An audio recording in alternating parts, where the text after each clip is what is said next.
Basil, will you able to join us with your voice?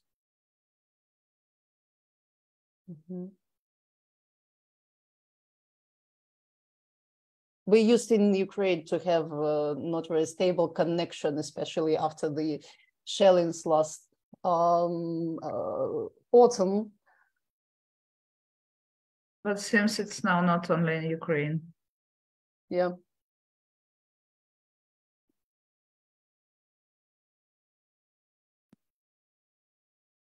Okay. Hello, I'm back. I don't know what's going on. I touch nothing, but seems that everything just disappeared, and I tried a couple of times. So let's hope that it will work now. My point was that you didn't even deliver the intervention in Ukrainian communities. You managed also to adapt, to codify and the experience you gained. And I'm pretty sure that this will be useful for different audience and different groups, the experience that you are going to share with us today. Just to finalize, I would like to thank the authors. I would like to thank everybody who has been involved to the work of mobile teams. And I would like to thank also the European Union for the flexibility that we could immediately adapt and support this initiative. So I probably stop here, and because I'm afraid that there will be again a technical problem, so I won't waste your time. Please, thank you. Thank you, dear Basil. And yes, it was incredible flexibility from such a donor that usually maybe not such flexible, but it was great to have immediately this kind of support. And why we decided to do something like that, because almost from the very beginning, from early March, our colleagues from some cities in the western part of Ukraine send us different information on what is going on there, and because of this huge flow of migration to different parts in Ukraine, we realized that there is a need to support communities, to support people who have appeared in such circumstances, just for short view on how it was and why it was important. If you try to compare what was the number of internally displaced people before the full-scale invasion and during, you can see that this migration wave has dramatically changed everything in the communities. And here I show you the cities where we started this program, and Natalia will tell more about this a little bit later. So if, for example, in Chernovtsi region in 2021, it was a little bit more than 2,000 IDPs. In September last year, it was almost 75,000 of IDPs. And just to tell you the wider picture about what we think about conflicts, this is not the IDPs who are the reason of the conflict, but this huge wave of migration during the very stressful time of war somehow diminish sometimes the possibilities for people to work with issues constructively, And that's why in the program, we have not only a specialist in conflict resolution, but also psychologists, and Olga will tell about it more. What's the role of psychologists were in this program. So for us, the first momentum was to think what we can provide from Kiev or from abroad or from Odessa or from places where we are, what we can do for people who were dealing with very difficult and very different issues on the ground. And I will switch my voice to Natalia's voice to present more details on what the model was elaborated. Thank you, Irina. And yeah, I will ask you to go to the next slide. And just like in general, for your understanding, why we understood that it is important to give attention to this topic, because we understand that, of course, we are as specialists in working with conflicts, as mediators, dialogue facilitators, our main efforts are not at the front line.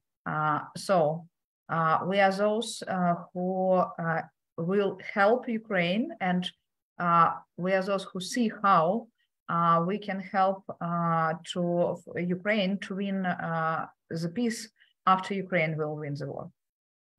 Because we understand that once the war will be won, we will have not, unfortunately, ideal society, and we still... Йоханна, здравствуйте. У меня уже сегодня 3 недели, как я сделала. Okay, some personal information. And to do so, we understood that a short-term objective need to be a kind of focus on supporting social cohesion in communities. And we see this work should be done through dealing with local grassroots conflicts on basic level, so they do not jeopardize the future reconciliation. And can you go to the next slide, please? And so what the general concept of the program, of the project? We performed it 6 months. It was, as we say, 2 seasons, first 3 months and then small break and another 3 months. So altogether it was from the mid-April to mid-December of previous year. Our mobile teams worked in 4 cities in Western Ukraine, Lviv, Ivano-Frankivsk, Ternopil, and Chernivtsi. It was 1 mobile team for 1 city, and mobile teams consists of mediator and psychologist. And also for the 2nd season, we added such role as coordinator. So it was 3 persons in mobile teams. And can we go further, please? And the project team architecture was that it was mobile teams itself, and it was methodological team. And here we today, like me, Irina, Olga, and also I know that Inna Tereshenko, our colleague, we consisted methodological team. Also at the very beginning, our colleague Diana Pertsenko and Hanna Homenyuk were in this team. And also I was, and I'm still in the role of coordinating the project and further activities with regard to this project. So as you see, it's not only mobile teams itself, of course, that is the core stuff, but also we understood that there should be a kind of think tank who will develop the methodology, who will help to launch the project, to prepare mobile teams for their work, to bring everyone on the same page with regard to the approaches, to the specific of work, and then to keep all this project going further. Can we go to the next slide, please? And what were the focuses of our work? As I already told, the main idea was working with conflicts, but like speaking in more details, it was about working with conflict tensions that was provoked with high wave of migration of IDPs to host communities, as Irina already told, and we worked on 3 levels. So we were not only dealing, mobile teams were not only dealing with conflicts, so they were not only making interventions, but we were working on 3 levels: on prevention, conflict prevention. I will, for a bit in a few minutes, will tell you more about tools and approaches. On intervention in conflict, and response conflict situations. So it were all 3 stages, main stages that we dealt with. And also, there is such terms that we used, a background conflict or shade conflict, because what are one of the main root of these conflict tensions is identity conflicts and other like more deep big social related conflicts that fuel this conflict tension. At the same time, those type of conflicts, they are not those that could be resolved just within like one shelter or one humanitarian hub, but still mobile teams and we, as a part of methodological team, we understood that they exist, and we instructed our mobile teams how they may deal with these situations. Can we go further, please? And so what approaches and challenges, and because our approaches appear to be our challenges on the ground, so what approaches we used and we took while we're working with this project? First of all, it was about a systematic approach. So we understood that, first of all, we should work with cities where mobile teams were worked as systems. And also we should work with each location as a system. For instance, I will further will have slide what kind of locations we used, but for instance, it were shelters or humanitarian hubs. So we understood that what we can do is we can monitor, that's why one of the approaches is monitoring, and try to understand what type of tools or types of interventions mobile teams could use in this particular location to help. And we understand that each location had their own situation, own atmosphere, own needs. People are different. Their situations that appear between them are also different. So we couldn't afford ourselves to work out just one single approach and to use it everywhere. So it was also that is why it was also about flexibility and tailor-made approach. So we, as a methodological team, we made some basic model, and it was also presented to mobile teams and said that, okay, it's more a kind of hypothesis, and you may use it in fields and see what should or might be also adapted based on what you see and on feedback from the fields. And that was part of our approaches. So we monitored with the help of mobile teams, we monitored the field all the time, and we also adapt our model. And you will see, and sorry, I'm like going a bit forward, but you will see in methodological guides that it's quite flexible model. So it is not something set in stone, but the model that should be adapted and should be changed a bit all the time, because it's very related to the context. And we all understand that now in Ukraine, the context changed very, very, very fast. So the dynamic is very high. And the last point here is about combining a psychological and conflict dealing approach, because we understood that in situation where Ukrainians appear to be and IDPs appear to be, it's not only, so we need to combine those approaches, because people are experiencing psychological trauma, and Olga will tell you more about this. And at the same time, they, as our main focus is dealing with conflict. So we need to combine, we need to understand how to deal with our audience. And may we go further, please? And so the locations that mobile teams worked at were shelters, so places where IDPs lived for some time or for longer time, humanitarian or volunteer hubs, and also other places where IDPs and local residents gather. What is interesting is that at the very beginning, as I told you, we used the approach where methodological teams, we just worked out a model with some hypotheses, and we gave a lot of flexibility for our mobile teams. And that gave us the situation where some new location appeared in mobile teams' work, and it was really we at the very beginning we haven't thought about them, but they appeared to be quite interesting and quite useful locations. For instance, libraries, or for instance, Center of Administrative Service Provisions or Social Services Provisions. So those places where IDPs and locals may come together or may just accidentally appear together, but still it's a point of their interaction.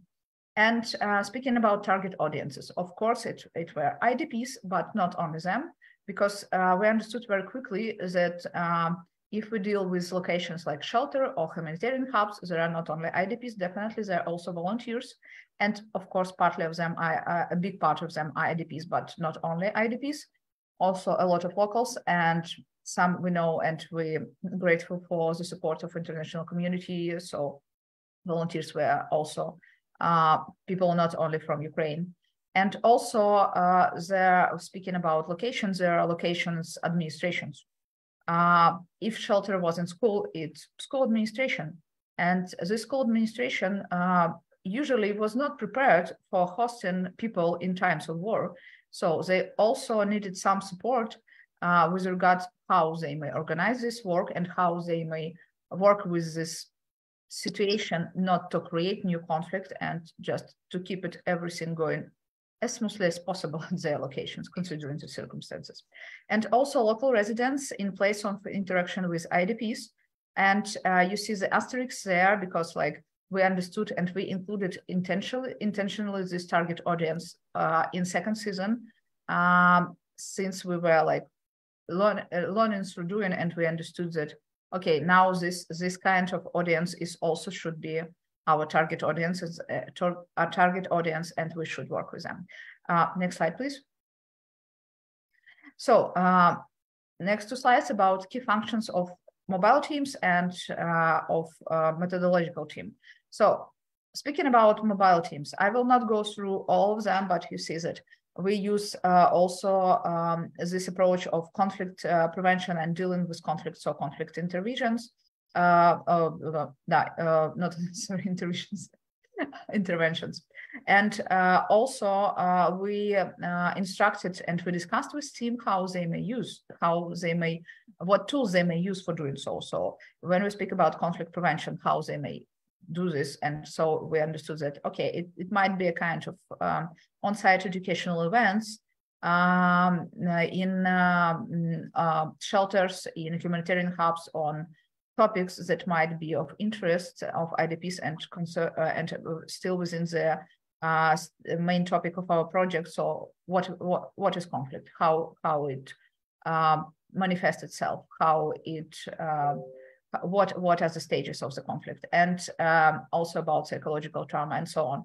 And that was a perfect entry point that gave a possibility for mobile teams to build the basic trust between them and volunteers or administrations or IDPs, whatever the target audience is, and then further to work with cases from audience itself, because that was the main, our main priority, to help people to work through their cases.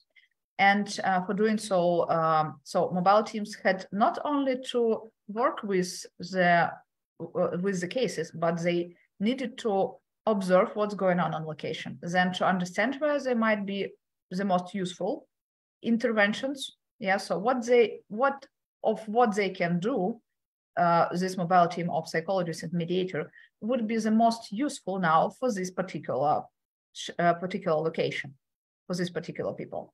And then to understand here what are the entry points and how they could build the contact and provide this support. And Also, can we go to the next slide, please? When we speak about methodological team, I will not go also through all these slides, but the main idea behind this long list, and you will also see it in methodological guide, we will share it with you just after presentation, that when we discussed the similar project with other donors, and that's one of the reasons why we are so grateful for the support and for the approach of CMI and National Platform in this project, because it was very partner and very supportive approach. And so methodological team is not only the team who worked out the model and launched the project. So we recruited and onboarded mobile teams and we let them go in their work.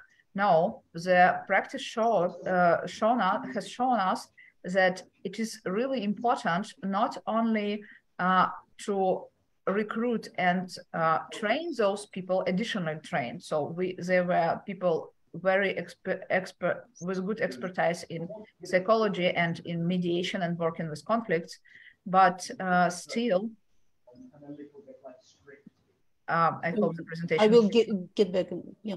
Thank you. But still, we applied some additional training. Olga will tell you more about them. But still, it is a constant need for methodological team to be in contact and in touch with mobile teams and to help them to adapt the methodology, the models, the tools that they use, to help them with some cases, with some more, with some situations that appear in field, but we haven't discussed them in advance. Just one small example, like in one city, it was an accident when some people came to the town square and started to sing Russian songs. And it was an accident because they got beaten by locals, and we discussed the situation with our mobile team, like how they could, what they can do in the situation. And so my main idea behind this slide is like, when you, as we are presenting this methodological guide today, in order to share this methodology with you, and if you consider doing something similar or work with conflicts, please consider using this approach, and please consider having not only those who work particularly in fields, but also those who will help them to do this work. Okay. May I say a word here? Of course. Just to give a little bit more details with this case on language issue.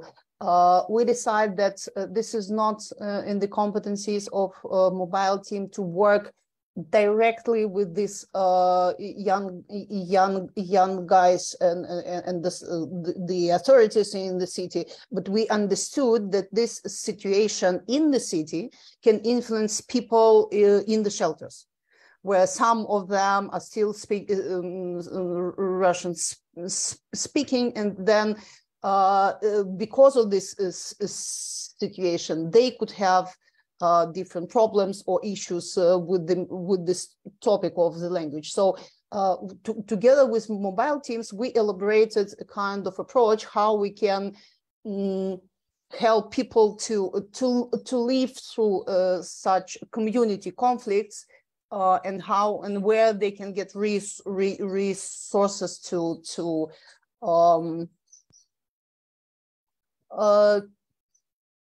not to get into similar conflicts in their surrounding. Thank you, Natasha, please. Thank you, Irina. Okay, let's move to the next slide, please. And speaking about what types of interventions mobile teams used, like that are not all.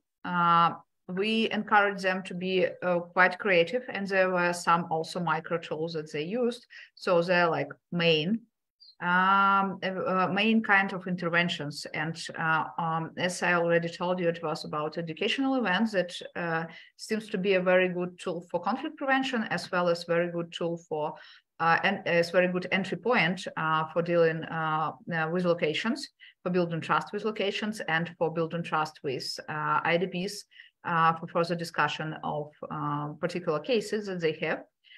It was also about individual crisis counseling, however, and Olga, a psychologist in our methodological team, will tell you more, but we agreed that it was part of our project. However, we are not the project that is fully dedicated to psychological support. So it was about crisis counseling.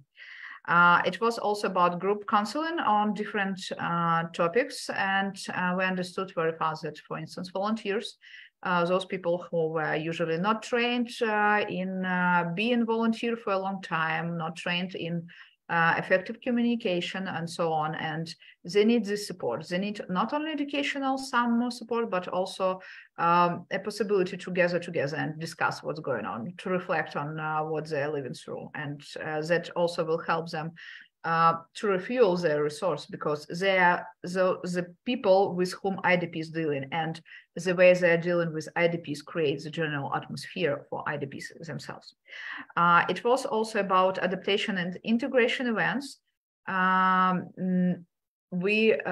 Sometimes mostly those were organized by local ramadas or different NGOs, and we encourage our mobile teams to participate, to observe, to engage, build, get acquainted with people, build trust, and then to understand where and how they may help some locations. And also we know that in this kind of events, our mobile teams also helped people to go through some misunderstanding. Of course, it was about individual and group conflict coaching, because our main topic is dealing with conflicts, and it's still not about mediation itself. However, you see that mediation also was a kind of tool, a kind of intervention, but we help people to understand how to deal with some conflict situation. And sometimes it was a conflict that all group was involved in. And sometimes it was more about individual cases. Okay, and next slide, please. I will share with you some figures. There are just few. First of all, it's about beneficiary demographics. So during all 6 months, we mobile teams managed to work with more than 4,700 people. You see the split of between men and women. Next slide, please. It is about, mobile teams managed to work on more than 190 locations. And speaking about, next slide, please. And speaking about beneficiaries by type, of course, the major group was IDPs. However, you can see that there were quite a lot of volunteers and also locals, and the asterisks near locals. It's also about that we calculated this figure starting from the second season. So I think it was more locals, but we haven't had the statistic during the first season. And locations administrators, there was as a minority group, and we expected this to be so, but still, we worked with them. I think that's all from my side. It's about, just to wrap up, it's about general concept, general setting, how it looks like, and about figures. And now I will give floor back to Irina. Thank you. Thank you, Natalia. Dear colleagues, maybe you have questions at this stage, so please let me know, or just unmute yourself and ask. I think we have time for 2 or 3 questions here.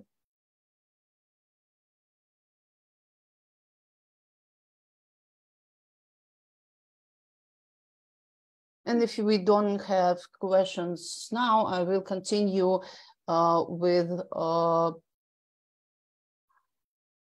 the methodological guide itself.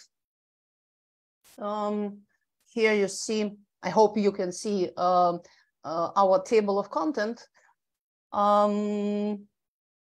We decided to put together how we saw the model from the very beginning. What was the concept?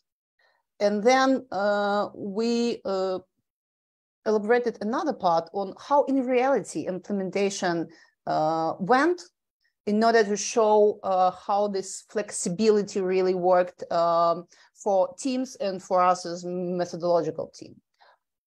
So you can find here why we choose this focus of this level of and types of conflict, what were the main principles for these mobile teams. And one of the principles for us was to engage professionals, so they, with their expertise, would see better on the ground what is useful most for this or that location as a system.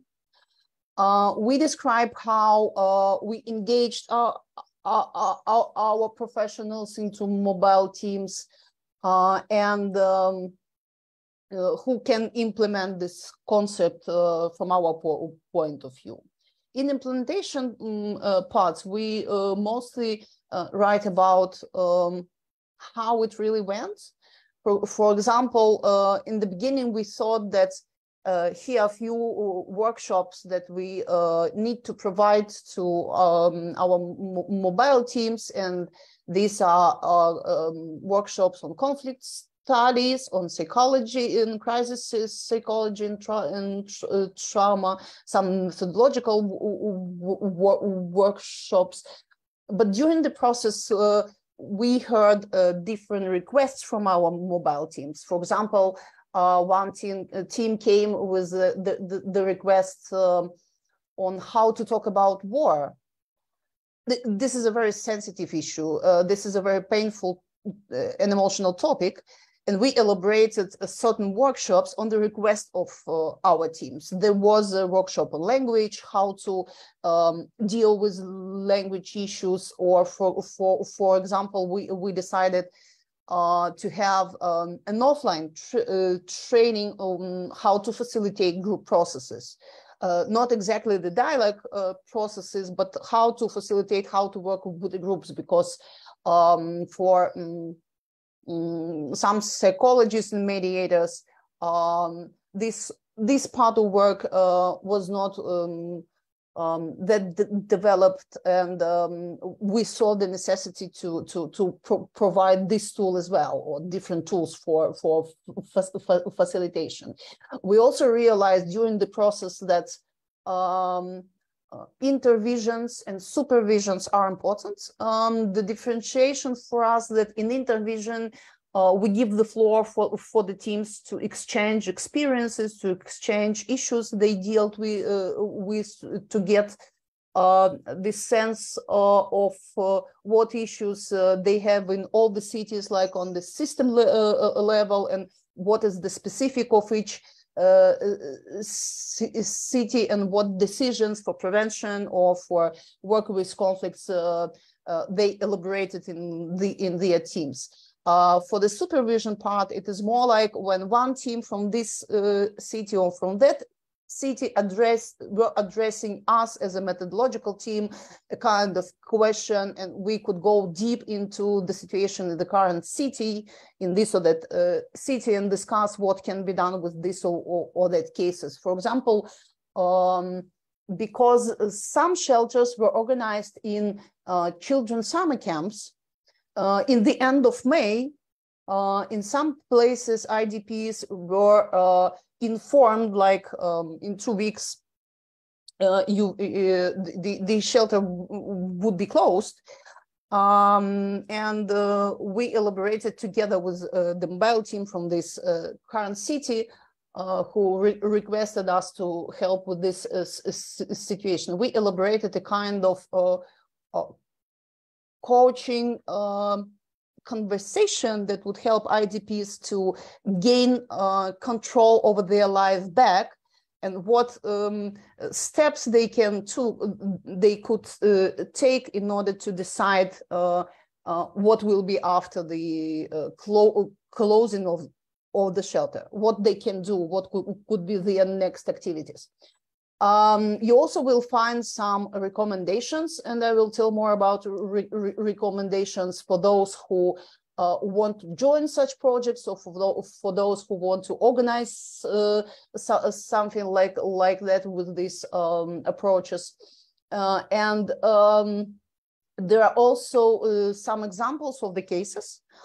If you want to know more what it was on the ground, we provide like 4 cases or 6 cases from the cities, and there also an example how this instructional workshop could look like. I forgot to tell you that we will send this guide to all of you after the presentation, maybe in a couple of days, so you will have PDF version of it. As for conclusions, first of all, yes, the combination of the mediator and psychological perspectives was very important, because these two professionals with their experiences could see the situation in the location in 3D format in a more complex and comprehensive way than one person would see. Workshops, methodological support and training are important. And at the beginning, we thought that it would be enough just to give a little bit something for the mobile teams, but we realized that methodological support should last for the whole process. Yes, supervision and intervision meetings are important for people, because in some cases you need to, you need to compare with other professionals to discuss and to look for solutions that other professional on the ground can have.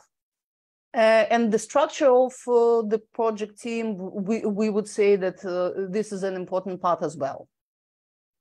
For those who would like to join such project, being a mediator or a psychologist or dialogue facilitator, what such a person would be better to ready for, I will say it like this, this is important to be flexible. And for example, for psychologists or mediators who used to sit in their office and wait for the request from clients, from parties of the conflict, it was a bit challenging in the beginning to come by themselves proactively and to see what they can provide when probably you see the need of conflictological, psychological support, but there is no request. People still didn't form the request, please come and help us.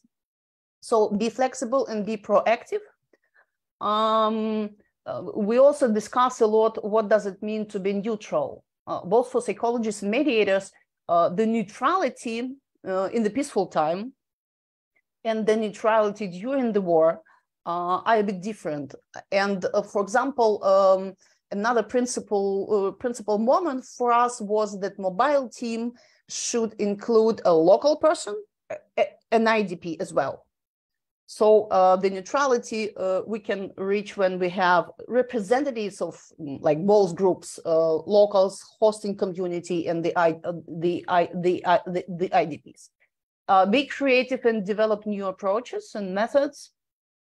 Be able to use various conflict intervention tools, not only mediation, as Natalia said. In some cases, the mobile team could provide several educational sessions, and then when conflict appeared, for example, between volunteers and administration, the both parties called the mediator and told, please help us, because there was built this trust during the educational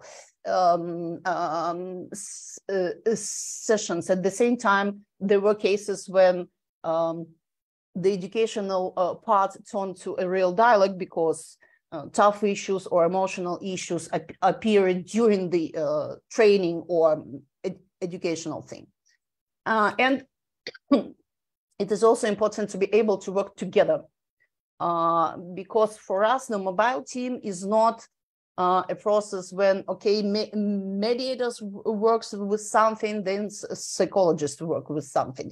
But this is a real team that discuss and decide what combination of psychological and conflictological tools would be mostly effective for this or that situation in the shelters, or in libraries, or in other places like hubs. For those who will try to organize such a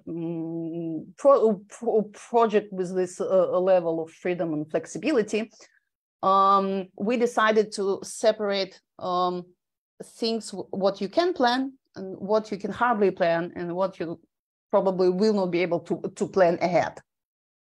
So what you can plan, requirements for members of the mobile team, and how you recruit these professionals. You can plan the methodological framework and issues that should be covered at least in initial workshops, and intervention support as well. What you can try to plan, but it may go in a very different way during the process. It's a workload for members.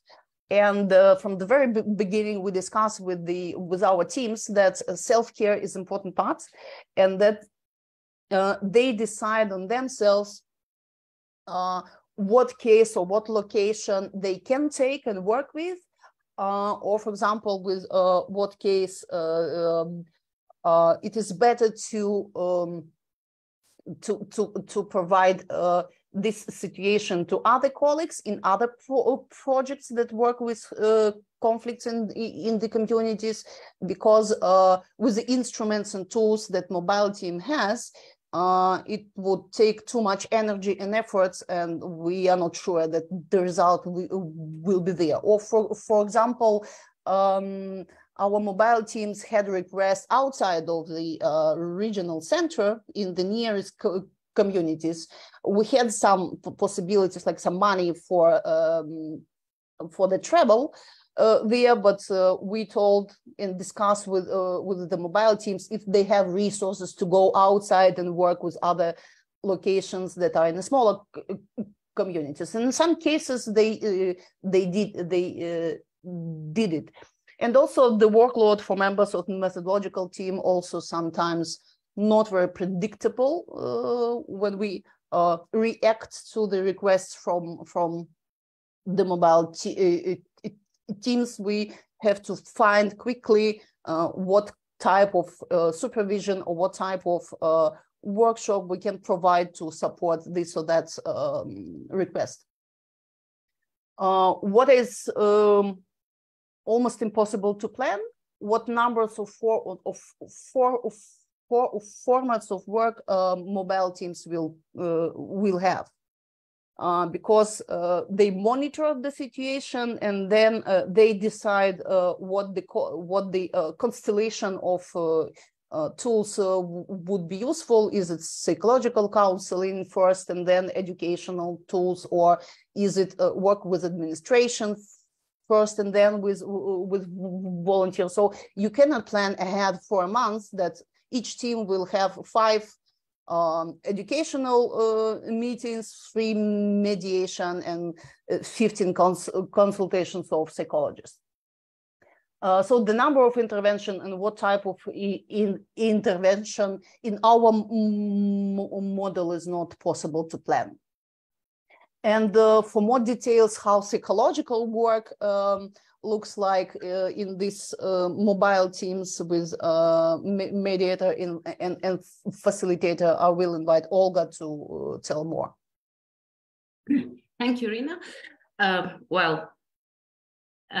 It's like a challenge not only to realize the psychological part of the work in the project, but also to present it. Because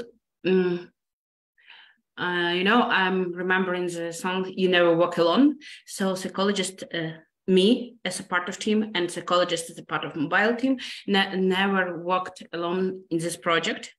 And Irina, can you switch another slide, please? And of course, it gives us some challenges. And then I hope we did it, we made it as opportunities for us. First of all, of course, due to chronic stress and numerous traumatic events caused by war, people's ability to resolve conflict suffers, of course, and we saw these two parts, psychological and mediator part, and we have to combine it and to select the psychological issues which concern, of course, conflict. And of course, psychological support is needed for those who are affected by war and those who help in. My colleagues already mentioned this, but in a conflict focus, but in psychological focus, there is the same thing. And we have to see all those people as psychologists and the whole team. And psychological support in the conflict work today has no protocols, no frameworks, no models. So we have to be creative and flexible. Of course, psychologists work with conflict. In our usual work and in our consultation, people come to you and saying, oh, I have a conflict. And you try to help people to manage this conflict or to feel safe in conflict or to deal with it. But it's not our core skill, and it's not our main aim in work. So we have to make the skill from the background skill to our main skill in this work. And we have to find out how to work, how to organize the work, what focuses should be. Ira, can you switch another slide, please? And of course, we have some aspects of psychological work. The psychological component in project involve all the form of psychological work that can be used in such kind of project. It was an individual consultation, and of course, it was a group work and psychoeducational work for groups and for separate persons. But psychological support was just the first component in the whole work of psychologists. And of course, all mentioned formats were on the one hand self-sufficient activities, and sometimes it was enough for this or that location or for this or that person. On the other hand, it could act at the first stage, a kind of entry point to more in-depth form of the dealing with conflict. Ira mentioned this, how it works. But when psychologist was someone who is known, everybody know who is psychologist. Less people know who is mediator and why he or she came here and what he or she wants. But when psychologists came and say, "Oh, I'm a psychologist, I know what to do," people felt more safe about this, and psychological work is more common for our society, and sometimes it works like a first step and presentation of mediation work and conflict dealing work. Cooperation with Mediator was that specifically involved conflict prevention and resolution. As I told you before, psychological skills, of course, dealing with conflict, but it's not our main aim in our usual work. So we have to remember all our skills dealing with conflict, to highlight them, to make them more efficient, and to combine it with mediator work. Thank you. Can we have next slide? And of course, in this project, we have some differences from other projects in the field of mental health care. As it was told before, it was a team, of course, and when team works dealing with conflict, we have some differences from the other mental health approaches. And of course, it's a focus on prevention and resolution. As psychologists always act as a team member, never walked alone. He or she had to remember this all the time. No programs, no protocols, no settled guidelines. So we have to be flexible and creative, but we have to realize a trauma-informed approach, and we have to be aware of trauma-informed care. And main protocols of psychological stabilization or psychological support. So we have to balance.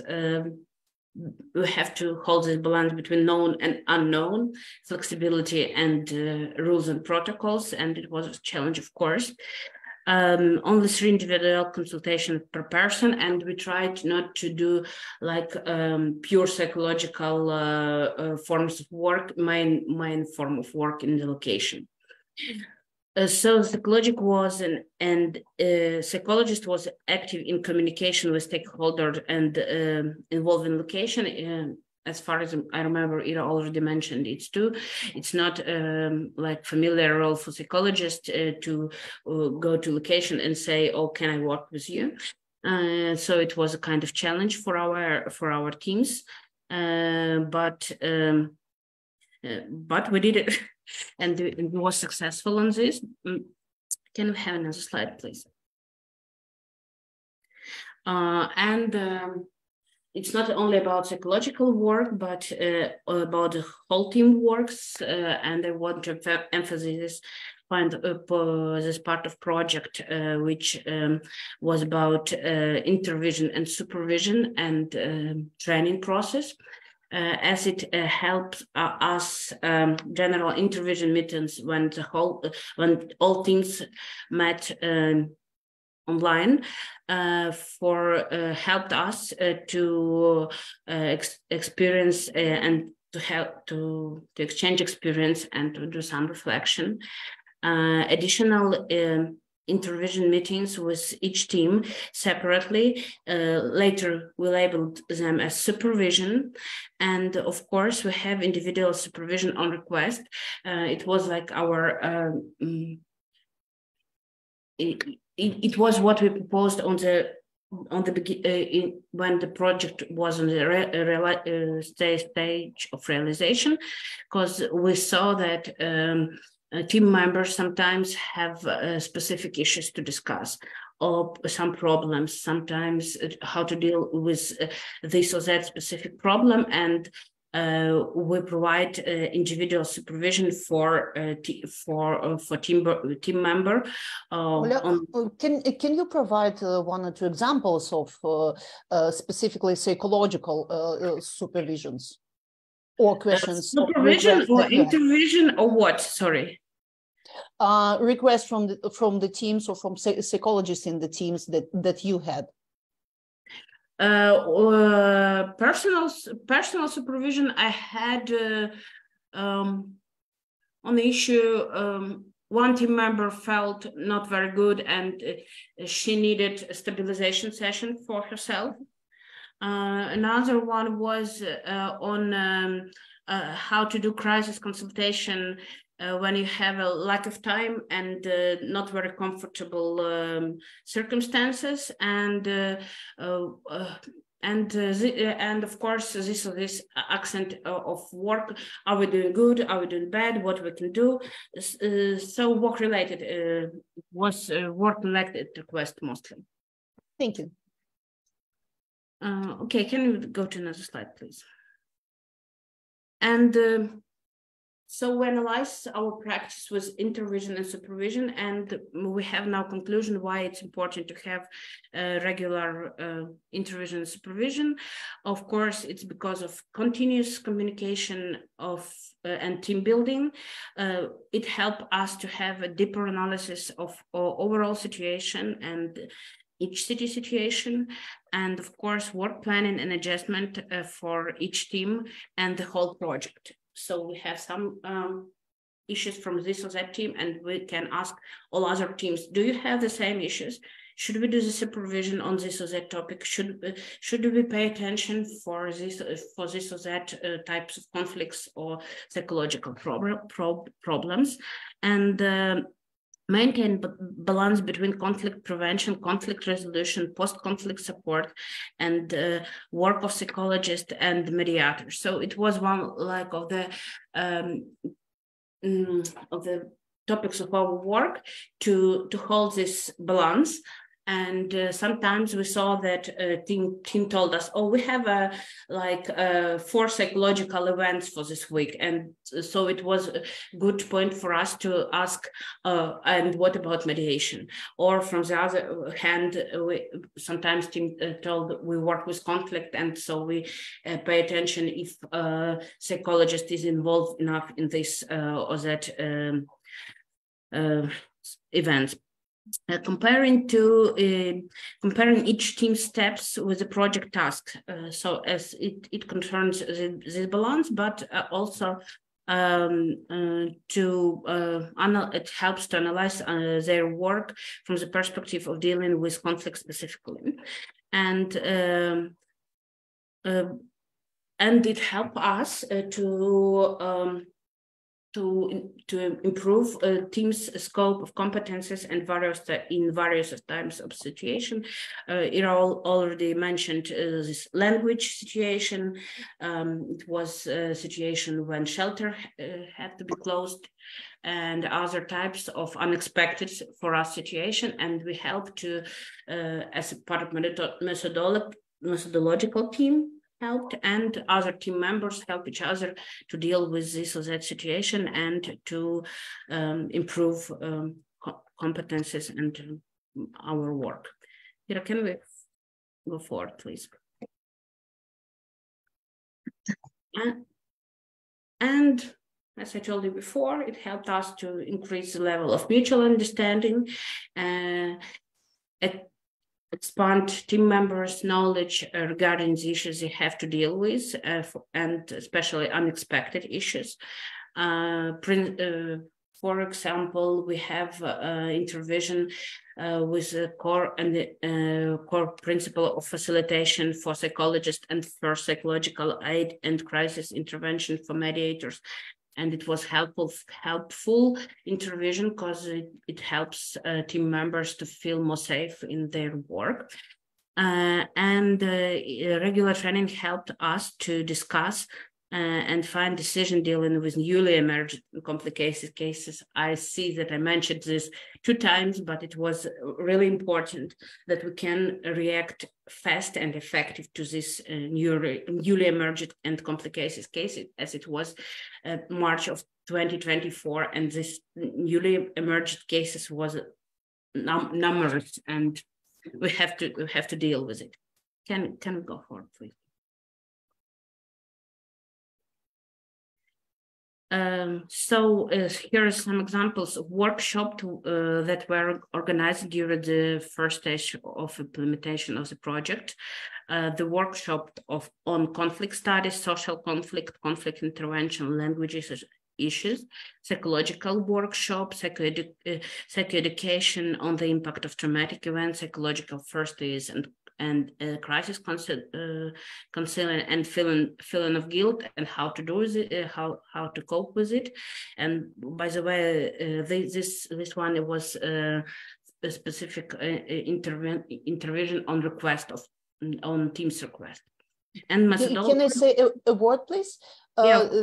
Just to clarify that these workshops, of course, psychologists know a lot about psychoeducation, but it was important for us to provide these workshops for the team so they would be on the same page, and that psychologists and mediator would understand better what this or that specialists work with. Yeah, every team member can visit every intervention. We have now, like, your psychologist, you're forbidden to visit a mediator intervention. If you want, you can, and you are welcome, and we are pleased to see you, because it's very important for psychologists to know what mediators should do, and for mediators to know what psychologists doing. So to the whole scope of specialists to be on the same page, of course. And of course, some methodological workshops which helped team members to understand what's going on and how to work. It was an introductory workshop and formats of working with groups. So I think we have workshops on all approaches during the project realization. Ira, can we have another slide? Oh, so thank you. Yes. It was all of my part. Thank you, Olga, and I'll give the floor to Natalia to wrap up all the presentation, and we will open the floor for the questions. Thank you, Irina. Thank you, Olga.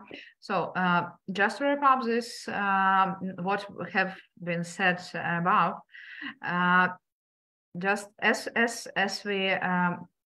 I hope that we showed that it is quite crucial to deal with.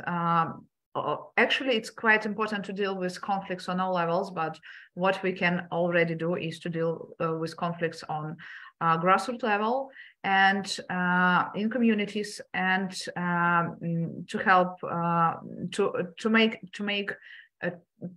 to help communities to create the ground how they will be feeling better after the end of the war. And of course, there are different tools for this. So our methodological guide is just one of them. So we're really inviting you to use it. We'll share it with you, and our agreement with the donor at the very beginning was that we'll write down this methodology and make it as publicly available as possible, because yes, we worked out this model, but considering the times that we are having now in Ukraine and all the circumstances, it is very important that those who has time, possibility, resources, so on, can do something similar or just the same. Please do it. And if you will need any kind of advice or comments from us or more detailed information with regard to what you will see in this methodological guide, please contact us. We will share not only this the methodological guide, but also this presentation. So there are our contacts as well. And so we are asking you and inviting you and calling all you to use this methodological guide or use any other tools that you see feasible and that will engage blend of MHPSS approach, or psychological approach, and conflict deal approach, because this kind of work will help Ukraine to win the peace after Ukraine will win the war. Thank you. Thank you a lot, Vasil, Natalia, Olga. Dear colleagues, please, if you have questions or comments, raise your hand or unmute yourself and say what you want to say or ask. Yes, Federica, please. Thank you very much, Irina, and all colleagues who have presented such a fantastic overview of the methodology and the results that have been achieved through this very innovative way of working together. I was wondering, as part of the publication and the methodology, have you done by any chance a mapping of the current actors that, because I know that many people are working in mental health and psychosocial support. I know that some of this work is in fact interlinked with the mediation of conflict at individual and community level. So I was wondering, was there a mapping done of other actors that may be engaged in different methodologies that may be used in order to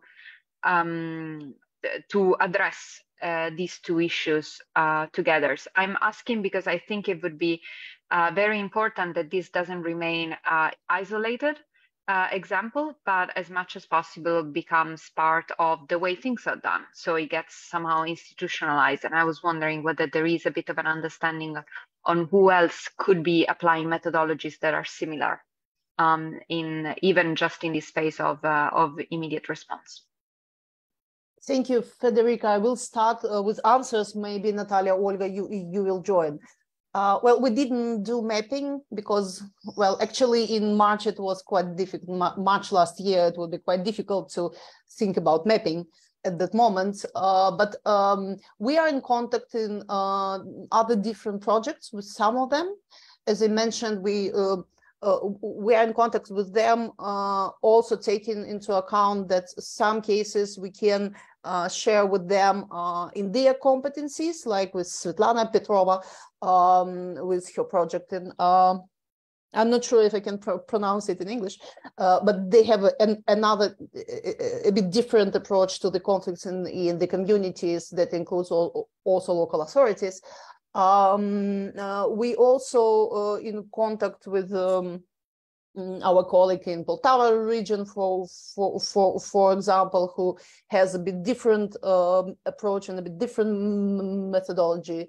And of course, the National Association of Mediators of NAMO knows about our project. And I mean, we also looked for the mediators for the contacts in the association. And at the same time, we also in contact with other psychological projects and psychological approaches and models that used in Ukraine. So we are in, I would say we're in the network more or less, but we were not, when we were writing this guide, we were not on the phase where we could think about institutionalization. This methodological guide actually was written on the base of the first season, first 3 months, and many changes that we included into the second season was not yet involved in this guide. But probably yes, it's a time to think about institutionalization and more system contacts with other activities and other projects in Ukraine. Thank you. Natalia, Olga, will you add something? I don't think so. I fully agree with what Irina just said, that we are merely in touch, and we know what's like, we have our understanding of what's going on in the field. However, we are not, as you might see, might remember the architecture of the team, of the project team. It means that there are 4 of us in methodological team, and unfortunately, we don't have enough resources to do the mapping. Still, I think it's quite a good idea to have this understanding, and I will announce this. I think now we could do so. Like we know that there are other projects, and together with our colleagues, we are going to have a kind of this online, maybe conference, maybe marathon. We're still working on the concept. We're still working on dates, but anyway, we have all your mails through the registration form. We will definitely inform you and welcome you to join on some English-speaking parts, definitely. So I think it's still a good idea to make additional efforts to network and to understand what's going on in this field, not to overlap, but to build a synergy. Yeah, that's all from me. Yeah, I wanted to add that in one case, for example, our team has been working with quite a huge organization that provide social and psychological support for different vulnerable groups. And for our team, the task was to help them, because the organization is really huge, and they realized that they need something to put more in contact their social workers and psychologists to meet each other. I mean, organization is really big, and they didn't have time, or they didn't have place to come closer to each other. So our mobile team helped them to build these relations, these bridges between social workers and psychologists. At the same time, if I'm not confused, such kind of mapping was done recently by Tatiana Kiseleva, Andrei Krishtal, and Olga Katyuk. Yeah, maybe we will check with colleagues. Thank you. Other questions or comments? Yes, please. I would like to go if no one else. Yes, please. Yeah. Yes, please. Hi, my name is Irina. I'm representing the NGO Dignity Space here in Ukraine. And we are running quite similar project that you are presenting. We started in April 2022. So in March, we started as a volunteer project, and then we gained also the financing with the PACs, with the cooperation with the PACs, and we're still running. So I would like, just to hear your experience, how you deal with the location, how you pick those locations, and also how you pick the audience in order to avoid overlapping with other type of aids that was similar to yours, because it's quite similar to our lessons that we learned through this year.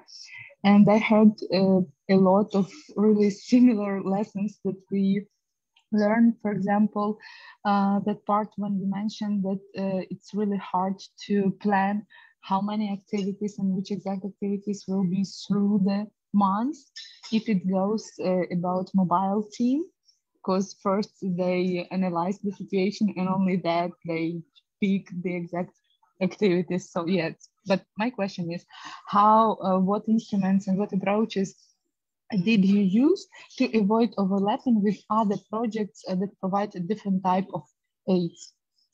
Yes, and great thanks to Natalia that she mentioned this joint event that you're planning, because we have a big interest to participate in such kind of events, and we are thinking about approximately the same. So yeah, it would be lovely to contact with you to continue that conversation. Thank you. Thank you, Irina. I will try to start answers, and then we'll involve Natalia and Olga. As we mentioned, we didn't work on the deoccupied territories like you do, so there's no overlapping in this. At the same time, we understood very well that, for example, Lviv is a big city, but also a city that involves a lot of attention. And of course, when our teams go to this or that location, they look and they observe not only what is happening there, but also what kind of services are accessible for the people in the location. And for example, if they already have psychologists there or other specialists who can deal with emotional situation, our team wouldn't work there and would go to another location. And in the very beginning, during the first instructional workshop, that was introductory workshop, we provide them a system of observation, how they can see the signs of conflicts on the very early stages. And we provide them our ideas how they can start to build trust in the location, what it could be. For example, we ask them if they have like a couple of hours or half a day to volunteer in the location together with other volunteers and to see this situation from the inside, or to build the trust with the volunteers while being the volunteers themselves. They could do this, for example. Natalia, Olga, will you continue? Yeah, I will just add a few words that I don't think that we had many chances for overlapping actually, because yes, Lviv is a big city. It's quite a lot of shelters, a lot of IDPs, and we know that our colleagues from Lviv mediation centers that they also had the project of mobile teams. They started a bit later than we do, but they also did quite similar approach with some minor differences. But still, there were 2 mobile teams for very big Lviv. So I think this situation about overlapping might be quite applicable and adequate question if we will have small armadas, small communities. And if we were speaking about big cities, I don't think that there will be this kind of stuff. And my second comment is that still we were the first project of mobile teams of Mediator and psychologist of like blending psychological and conflict related approach.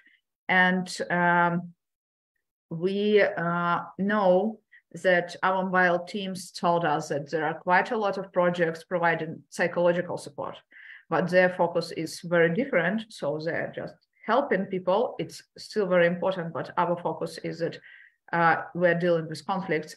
And our mobile teams told us that that was a kind of point of difference, because when they approach shelters, and yes, Lviv is a big city, but there are also a lot of projects. And some shelters were like, oh my God, one more project. Okay. So, but when they heard that there is not just psychological support, but it's more about dealing with conflicts, they were quite interested, because there were like not many projects about this actually. So I think it's not an issue of overlapping that we may experience in nearest future, because like as we discussed answering previous questions, that Federica said that we are coordinating, we are in contact with our colleagues who are doing similar kind of stuff, and we really hope that we will hear about other projects that might appear if they that will use similar approach, or that might use our methodology, and we would be happy to know about them and to consider them like planning any upscaling of this stuff. So yeah, that's what I wanted to add. Thank you. Yeah, and we have contacts with other types of teams, like the one in Caritas or the one in right to protection. They have a different constellation of, or a combination of the specialists, and we both know what can be done together, or where it is better to provide support from this or that type of mobile teams. Other questions or comments?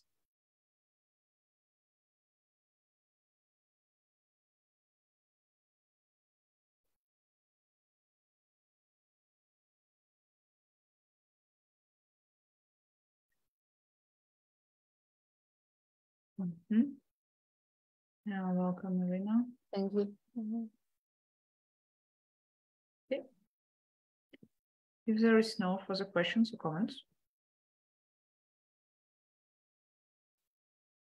Thank you a lot for joining us and for being with us this hour and a half. We will send the guide in PDF format, and please stay safe, and we believe that Ukraine is resilient, has a resilient society, in all the different approaches, and project are useful for that resilience in Ukraine, and we're very, very grateful for international support as well, with all the means. Thanks a lot, and have a nice day. Thank you. Have a nice day. Have a nice day. Thank you. And thank you for all the good words in the chat.